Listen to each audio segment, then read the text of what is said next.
Ingat, karamah itu artinya keajaiban dunia. Keajaiban dunia itu ada 3. Pertama, mukjizat, dan itu hanya dimiliki para nabi dan rasul.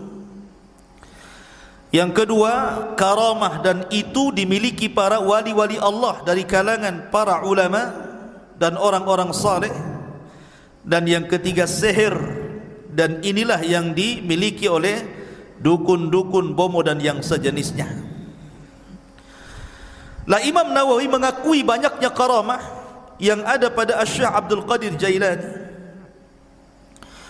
Bahkan ini pun dikatakan oleh Iz bin Abdis Salam, innahu lam tatawa tara karamatu ahadin minal masyayikh illa Syekh Abdul Qadir Jailani, fa inna karamatihi nukilat bitawatur. Tidak ada satupun berita yang masyhur dari para ulama, dari karamah-karamah para masyayikh yang lebih masyhur, yang banyak diceritakan manusia melebihi karamahnya Syekh Abdul Qadir Jailani. Itu pengakuan ulama besar Al-Iz bin Abdis Salam itu. Bahkan Imam Zahabi memuji luar biasa.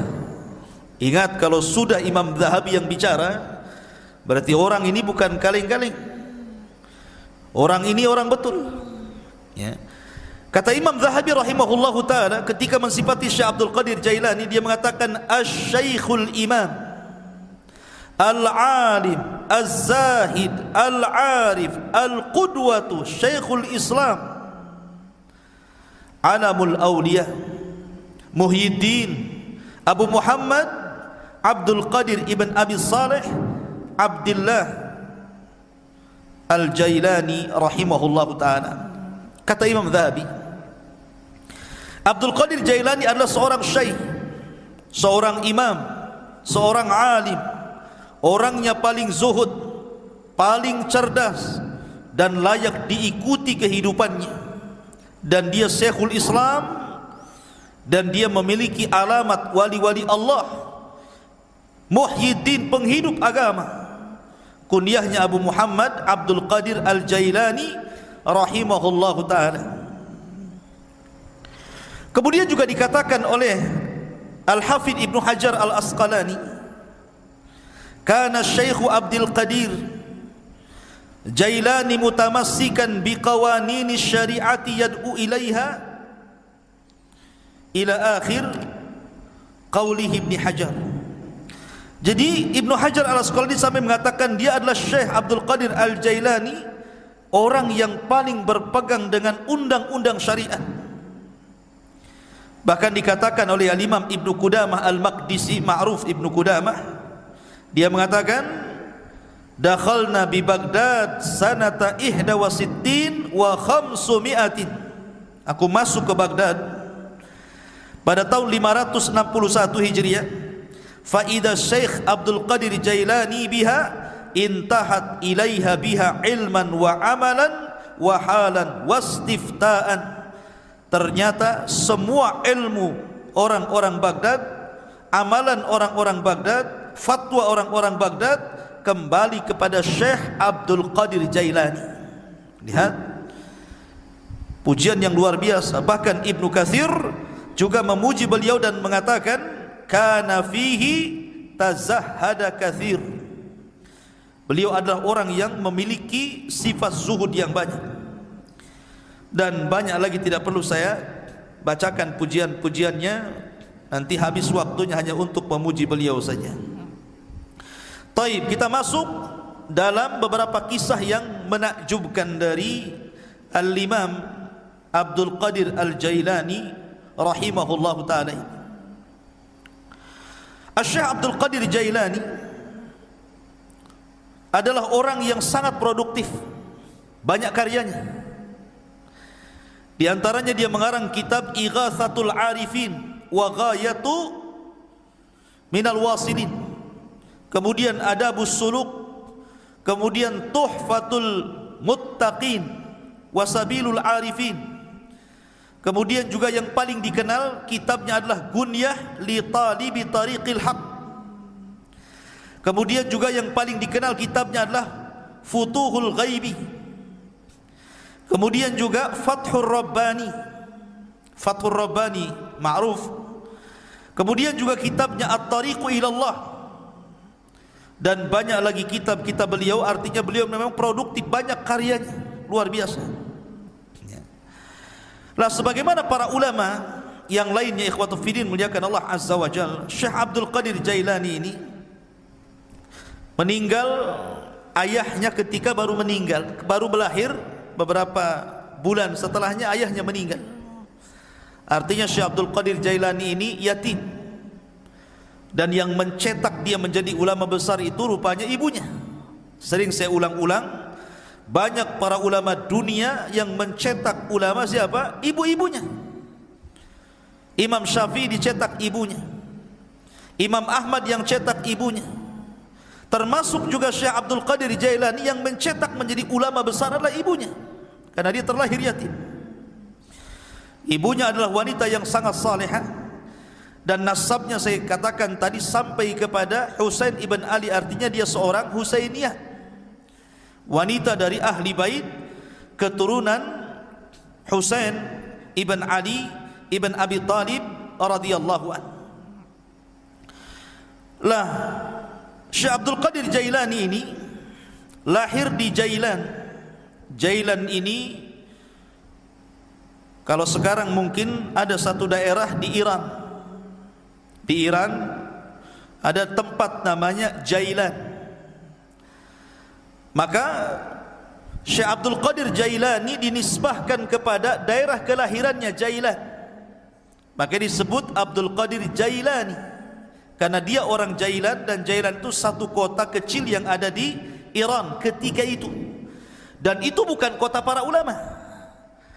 Jailan itu bukan kota para ulama, sehingga Syekh Abdul Qadir Jailani tidak puas belajar di Jailan karena itu bukan kota para ulama. Maka sebagaimana umumnya para ulama, dia pun rihlah li talabul ilmi, berangkatlah dia dari Jailan menuju Baghdad. Dan Baghdad kala itu adalah kota para ulama. Terlahir ulama-ulama dunia, ma'ruf Baghdad itu, ya. Tetapi sayang ketika diserang oleh Tatar, tentara Mongolia, maka tentara Tatar banyak membakar kitab-kitab para ulama sehingga banyak yang hilang sampai hari ini. Keganasan Mongolia ketika menyerang Tatar di zaman Syekhul Islam Ibnu Taimiyah rahimahullahu taala. Walaupun ketika Abdul Qadir Jailani hidup di zaman Khalifah Abbasiyah, dan ketika itu memang kondisinya sangat memprihatinkan karena banyak terjadi huru peperangan, di mana orang-orang Antokiyah, orang-orang Sadibi itu, orang-orang Nasrani menyerang kaum muslimin, dan ribuan kaum muslimin banyak meninggal dunia. Memang banyak kekacauan di zaman itu. Tetapi walaupun demikian, Baghdad itu masih negara atau kota yang sangat dicintai para talabatul ilmi karena masih banyak ulama yang hidup di situ. Salah satunya adalah tujuan safarnya Syekh Abdul Qadir Al-Jailani rahimahullahu taala ketika usianya 18 tahun, kemudian dia safar dari Jailan menuju Baghdad, dan dia belajar di rantau selama 33 tahun baru pulang. Anda bisa bayangkan, besar-besar di jalan tuh, tua-tua di jalan ya. 33 tahun. Coba bayangkan, ini pondok Jabal Uhud nih, tiap minggu dijenguk. Kadang-kadang minta pulang. Ini Syekh Abdul Qadir Jailani 33 tahun dia enggak dijenguk sama ibunya. Betul-betul setelah dia menguasai seluruh funun ilmu, baru dia pulang menjadi Syekh Baghdad. Diakui keilmuannya. Makanya salah satu syarat talabul ilmi kata Imam Syafi'i, tuluz zaman, lamanya waktu. Karena ilmu itu bukan ta'ammul tapi ta'allum. Bukan ta'ammul, bukan dipikirkan tiba-tiba dapat ilmu yang disebut dengan laduni, bukan, tapi dengan cara belajar. Salah satunya diperlukan tuluz zaman, panjangnya waktu. Maka Syekh Abdul Qadir Jailani belajar 33 tahun, menguasai akidah, fikih, usul, mustalah, hadis, macam-macam dikuasai. Makanya kemudian tadi disebutkan oleh Imam Zahabi, bahwa dia adalah Syekhul Islam karena dia bidang semua ilmu syariat. Ma'asyiral muslimin, ada cerita yang menarik. Di sini mulai ceritanya nih. Ketika Syekh Abdul Qadir Jailani hendak berangkat safar dari Jailan menuju Baghdad, ibunya memberikan bekal 40 dirham. Besar 40 dirham, ikhwan. Arba'ina dirhaman itu besar, karena 1 dirham itu 4 gram emas lebih ya, 1 dirham itu. Kalau 1 gramnya itu anggaplah 1 juta, berarti 1 dirham itu 4 juta kali 40, kan begitu ya, kan besar, lumayan kan. Ibunya memesankan kepada Syekh Abdul Qadir Jailani, la taqdzib ala ahad, la taqdzib ala ahad, jangan kau berdusta kepada siapapun. Jadi anak yang jujur. Dipegang itu wasiat ibunya itu. Berangkat dia dari Jailan menuju Baghdad. Allah takdirkan ketika dia bersama rombongan dengan orang-orang lain yang menuju Baghdad, tah bersama para pedagang, para pokoknya rombongan gitu ya, bersama yang lainnya, Allah takdirkan di tengah jalan dirampok. Datang para perampok ini, perompak padang pasir ini. Ya, bukan bajak laut, bajak padang pasir. Ya, karena di padang pasir kan itu. Jadi dikepunglah itu orang-orang, termasuk di dalamnya Syekh Abdul Qadir Jailani. Maka semua barang-barang orang itu diambil, namanya rampok. Yang ngerampok lah kan, diambil barangnya. Giliran terakhir kepada Syekh Abdul Qadir Jailani. Kamu punya barang apa? Kata Syekh Abdul Qadir Jailani, indi arba'ina dinar. Ngaku pula nih, saya punya 40 dinar. Dicari, nggak ketemu. Kamu bilang kamu punya uang 40 dinar. Kata Syekh Abdul Qadir Jailani, iya saya punya 40 dinar. Mana uang itu? Akhirnya dicari-cari, ketemu. Ini ketua rampok ini heran. Biasanya kalau orang mau dirampok dan punya uang, pasti tidak akan ngaku tuh. Apalagi Syekh Abdul Qadir Jailani ini menyembunyikan uang itu di tempat yang sangat rapi, susah untuk ditemukan.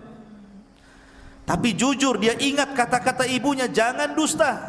Walaupun yang nanya perampok ngomong saja. Itu maksudnya. Jadi rampok ini mengatakan kepada Syekh Abdul Qadir Jailani, kenapa kamu mengaku kamu punya uang arba'ina dinar, 40 dinar itu? Maka dia mengatakan, karena aku sudah berjanji kepada Allah, kemudian kepada ibuku dan kepada diriku sendiri, alla aqdzib ahadan, aku tidak mungkin dusta kepada siapapun, termasuk kepada kamu wahai para perampok. Dari situ tersentuh dari kata-kata Syekh Abdul Qadir Jailani. Maka rampok ini seumur hidup tidak pernah menangis. Ketika itu dia meneteskan air mata karena melihat kejujuran Syekh Abdul Qadir Jailani, dan setelah itu dia bertobat dari rampoknya. Perampok tobat karena melihat kejujuran Syekh Abdul Qadir Jailani. Karamah ikhwan ya. Ma'asyiral muslimin yang dimuliakan Allah Azza wa Jalla. Kemudian ketika dia sampai saja di kota Baghdad, ingat kota Baghdad itu sekali lagi itu ibu kota, kota yang metropolitan bahasa kita, semua serba mahal ya. Sementara bekal Syekh Abdul Qadir Jailani ini hanya bisa dimakan beberapa hari dan bulan, tidak bisa bertahan bertahun-tahun. Makanya disebutkan oleh para ulama bagaimana kesabaran Syekh Abdul Qadir Jailani ketika menuntut ilmu, ikhwan. Dijelaskan bahwa gini. Jadi disebutkan oleh Al-Hafidh Ibnu Rajab Al-Hambali rahimahullahu taala dalam kitabnya Dzailut Tabaqat Al-Hambali. Jadi Syekh Abdul Qadir Jailani ini karena sudah habis bekal sama sekali, enggak ada yang dimakan. Akhirnya kemudian dia pun selalu datang ke sungai. Jadi sungai itu, di tepi sungai itu biasanya orang-orang pasar. Orang-orang pasar itu kalau tidak laku, maka sayuran-sayuran itu dibuang di tepi sungai itu. Jadi Syekh Abdul Qadir Jailani kalau sudah tutup pasar, dia nunggu di situ.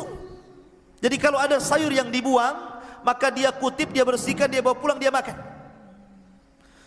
Sampai suatu ketika memang lapar betul. Maka sebagaimana kebiasaannya, karena ingat dia punya izzah ya, kemuliaan, dia tidak mau minta siapapun, tidak mau jadi pengemis maknanya. Lah suatu ketika dia sudah menunggu, rupanya di sungai pun banyak juga orang yang sama seperti dia kelaparannya. Ketika sampai sudah habis sayur yang dibuang itu, karena diambil orang. 3 hari berturut-turut datang ke situ sudah enggak ada, datang ke situ sudah enggak ada. Akhirnya dia 3 hari tidak makan, hanya minum, lemas, hampir mati. Paksalah kemudian dia duduk di majelis Yasin.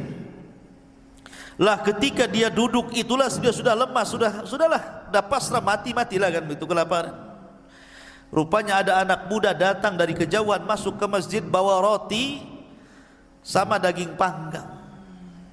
Dimakan di hadapan dia, ditengokin. Setiap dia makan roti, Abdul Qadir Jailani yang melihat dari kejauhan ikut mangap juga. Nama orang lapar. Lihat orang makan ikut lapar kan gitu kan.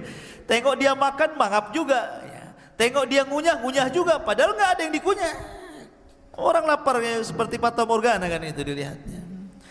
Akhirnya anak muda yang makan ini memperhatikan Syekh Abdul Qadir Jailani ini aneh. Didekati akhirnya dan ditanya, kamu ini siapa? Dan dari mana? Kemudian dia mengatakan, ana Abdul Qadir dari Jailan. Peranjat anak muda ini dan mengatakan, saya juga dari Jailan, sama dengan kamu. Siapa namamu tadi? Abdul Qadir. Siapa nama ayahmu? Si Anu. Siapa nama ibumu? Si Anu. Mana kampungmu ini? Gitu. Langsung gemetar orang ini dan mengatakan, sesungguhnya ibumu itu menitipkan uang kepadaku untuk dihantar kepadamu dan beberapa roti. Aku sudah putus asa mencarimu, sampai roti yang dititipkan ibumu ku makan juga, tapi aku takut mengambil uangmu, sehingga terpaksa aku makan bangkai karena darurah. Rupanya Allah takdirkan saya ketemu di masjid ini dengan kamu, wahai Abdul Qadir. Ini uang yang dititipkan ibumu kepadaku, ambillah. Tolong ikhlaskan roti yang dititipkan ibumu yang sudah kumakan. Ya. Lihat bagaimana kondisi Syekh Abdul Qadir Jailani. Ini thalabul ilmi namanya ya, kelaparan gitu. Mana ada di Jabal Uhud kelaparan, yang ada dibuang-buang. Enggak habis lauknya masih banyak kan itu. Ya, kenapa? Udah makan nambah lagi di warung. Thalabul ilmi sekarang dipenuhi makanan, bukan dipenuhi ilmu. Di lemarinya bukan kitab, Indomie. Ma'asyiral muslimin yang dimuliakan Allah Azza wa Jalla. Jadi begitulah Syekh Abdul Qadir Jailani rahimahullahu taala, kesabaran dalam menuntut ilmu. Ada kisah yang menarik juga ya kawan. Disebutkan tentang perdebatan Syekh Abdul Qadir Jailani dengan syaitan, dengan iblis. Debat dengan syaitan. Ya. Dan itu disebutkan oleh Syekhul Islam Ibnu Taimiyah rahimahullahu taala dan dikatakan oleh Syekh Shalih Al Fauzan hafizahullahu taala, ini menunjukkan bagaimana kecerdasan fikihnya Abdul Qadir Jailani. Sampai Syekh Shalih Al Fauzan hafizahullahu taala mengatakan, ini menunjukkan kecerdasan fikihnya Syekh Abdul Qadir Jailani ketika berbantah dengan syaitan. Bagaimana kisahnya? Dijelaskan, suatu ketika beliau mengatakan, saya sedang safar dan ketika itu cuaca sangat panas sekali. Ala harri fi ba'dil asfar, panas sekali. Tiba-tiba ketika panas terik gitu kan, karena matahari memancar luar biasa, tiba-tiba ada awan. Awan itu menaungi kepalaku, menghalangi antara terik matahari dengan kepalaku.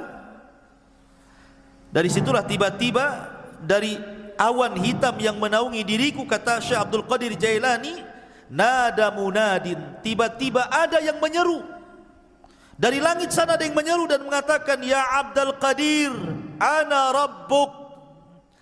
Wahai Abdul Qadir Jailani, saya adalah Rabbmu. Maka Syekh Abdul Qadir Jailani rafa'a ra'sah, melihat ke langit dan mengatakan, antallah la ilaha illahu, apakah engkau adalah Allah yang tidak ada sembahan berhak disembah kecuali Dia? Maka kemudian suara itu ada lagi di langit dan mengatakan, ana rabbuk, saya Tuhanmu, ana rabbuk, saya Tuhanmu. Syekh Abdul Qadir Jailani mendengarkan sampai akhirnya, setelah dia mengatakan ana rabbuk wa qad ahlaltu laka ma haramtu alaika ya Abdul Qadir, saya Tuhan wahai Abdul Qadir, aku telah halalkan yang sebelumnya kuharamkan kepadamu. Maknanya semua manusia haram melakukan ini, kau halal. Semua manusia haram memakan khamar, kau halal. Semua haram berzina, kau halal. Pokoknya seperti itu.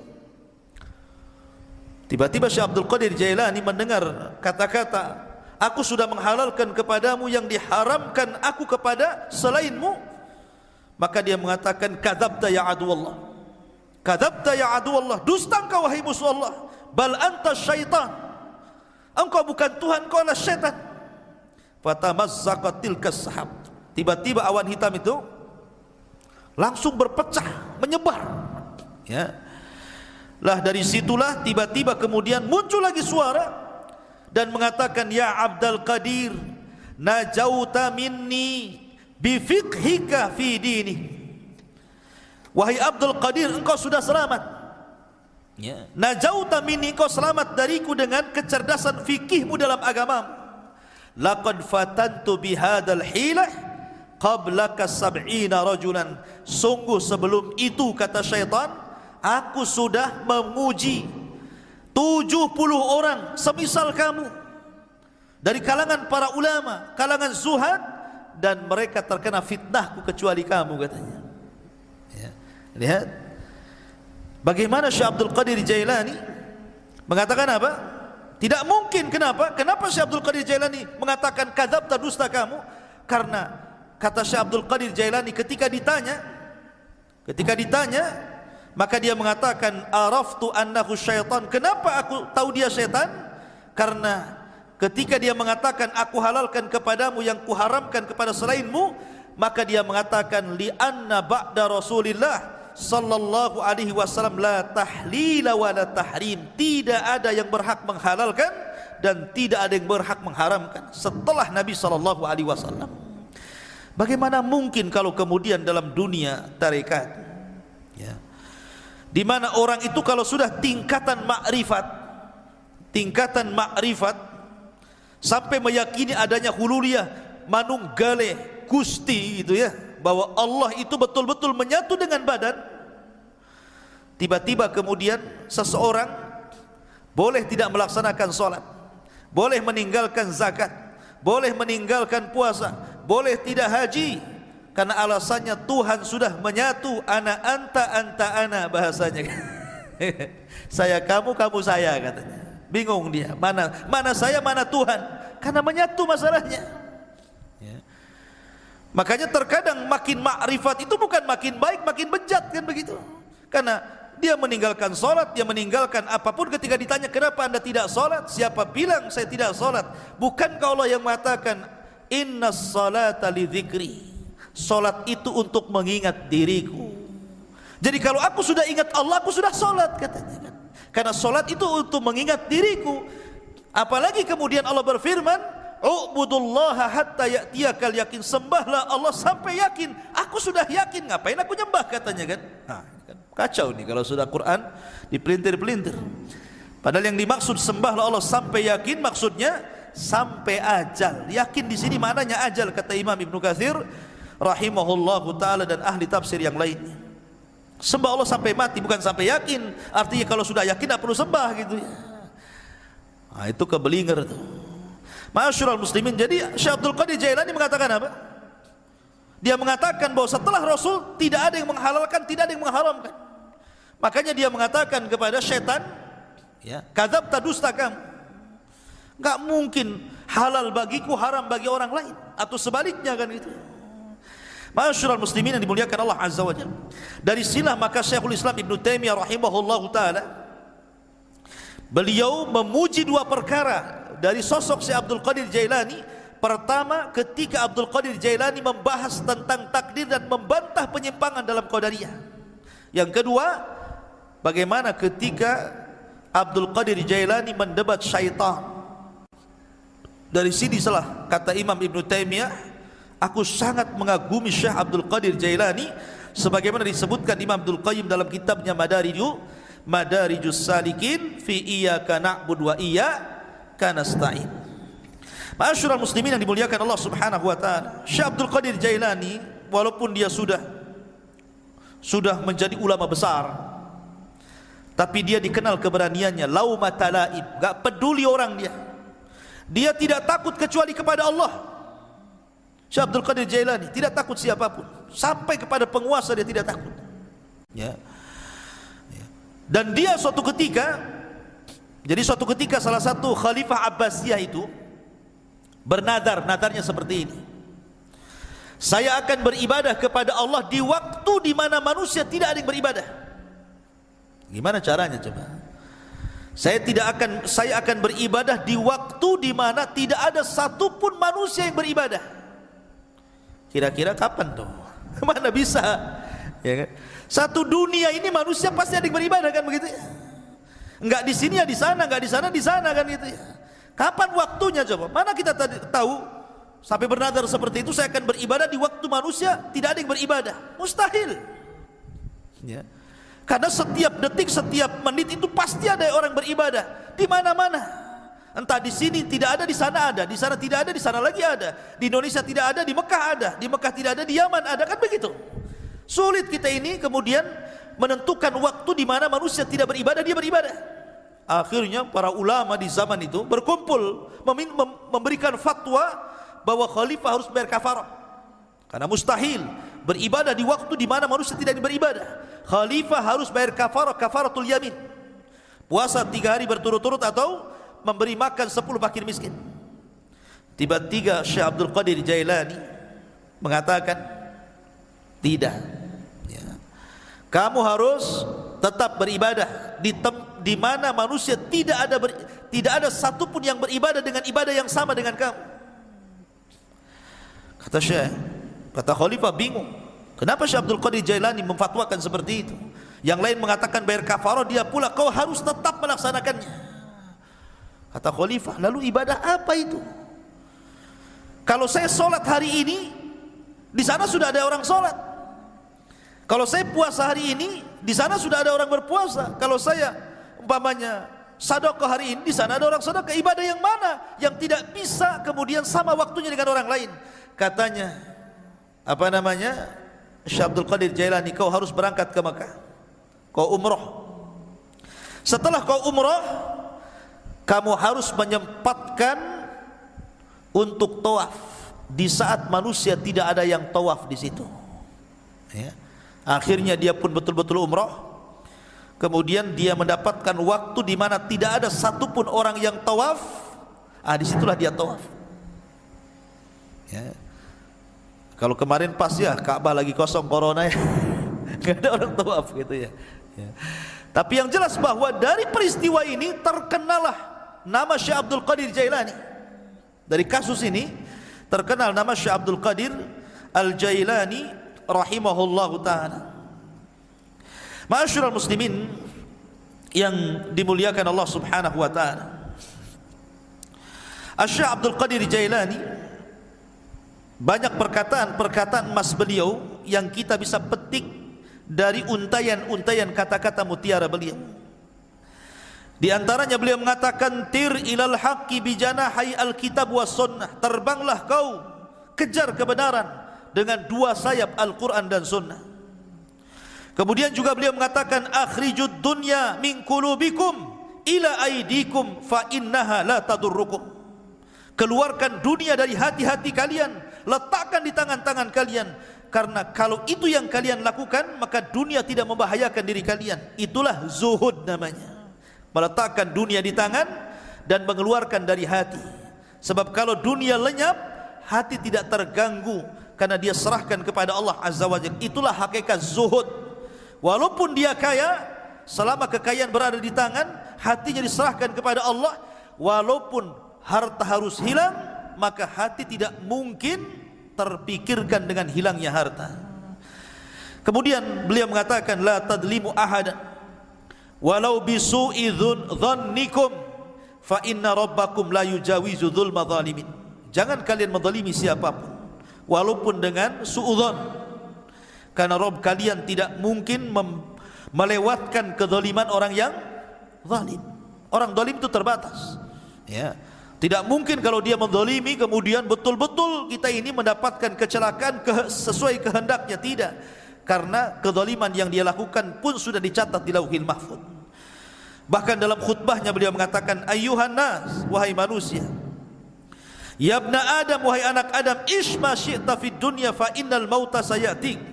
Hiduplah kamu di dunia sesukamu, karena kematian akan mendatangi kamu. Wa ahbib dunya mastata' fa innaka satufariqaha. Cintai dunia sekehendakmu, karena dunia pasti akan meninggalkan kamu. Wa'mal ma mastata'ta fa innallaha bi amalika sayuzik.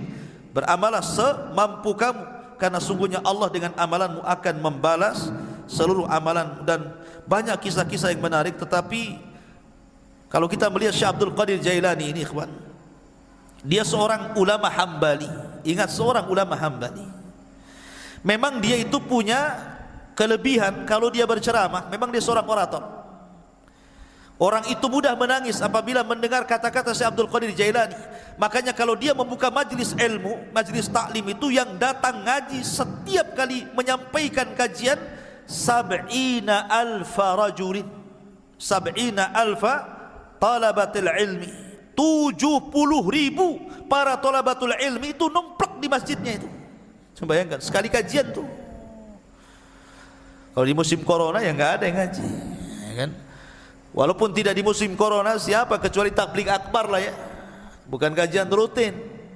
Kalau kajian rutin berapa orang aja kan itu. Ini setiap ngaji 70.000 numplak di situ, coba bayangkan. Kan ulama luar biasa. Ya, makanya kemudian terlahir para ulama dari Syekh Abdul Qadir Jailani. Dan banyak para ulama sezaman dia mengambil akhlaknya, mengambil petuahnya, dan dia pun melahirkan ulama-ulama dunia setelahnya. Tetapi para pengikut setelahnya sampai hari ini banyak yang gulu ekstrim, melampaui batas, bahkan memuji Syekh Abdul Qadir Jailani melebihi kapasitas dia sebagai manusia. Bahkan ada yang sampai menuhankan, naudzubillah, ya, sampai menuhankan Syekh Abdul Qadir Jailani. Dia manusia, dia ulama, sama dengan ulama-ulama yang lainnya, karyanya banyak. Terkadang orang-orang yang mengkultuskan Syekh Abdul Qadir Jailani, dia sendiri tidak paham siapa Abdul Qadir Jailani, bagaimana karya-karyanya, bagaimana pengetahuannya, bagaimana pendapat-pendapat dia seputar solat, seputar zakat, seputar puasa, muamalah. Kadang nggak paham, ya. Dia hanya terbawa cerita orang, terkadang cerita khurafat-khurafat yang ditimbulkan, yang tidak ada sanad kepada beliau, akhirnya mengkultuskan dan sampai menuhankan, naudzubillah. Ingat bahwa manusia tetaplah manusia. Kita hargai dia seorang ulama besar, ulama hadis, ulama tafsir, ulama fikih, sama dengan ulama-ulama yang lainnya, ya. Dan kita mendoakan rahimahullah, semoga Allah merahmati Syekh Abdul Qadir Al-Jailani. Apalagi nasab beliau memang dua-duanya keturunan Hasan dan Husain, dari jalur bapaknya Hasan dan dari jalur ibunya adalah Husain. Dan kita tidak menafikan banyaknya karamah dari Syekh Abdul Qadir Jailani. Dan sekali lagi bahwa beliau sangat terpengaruh dengan pemahaman Al-Imam Abu Hamid Al-Ghazali. Ini kisahnya juga sangat menarik. InsyaAllah nanti kita akan kisahkan beliau. Dan beliau adalah salah satu guru juga dari Syekh Abdul Qadir Al-Jailani rahimahullahu ta'ala. Subhanakallahumma bihamdika asyhadu an la ilaha illa anta astaghfiruka wa atubu ilaik. Allahu ta'ala. Assalamualaikum warahmatullahi wabarakatuh.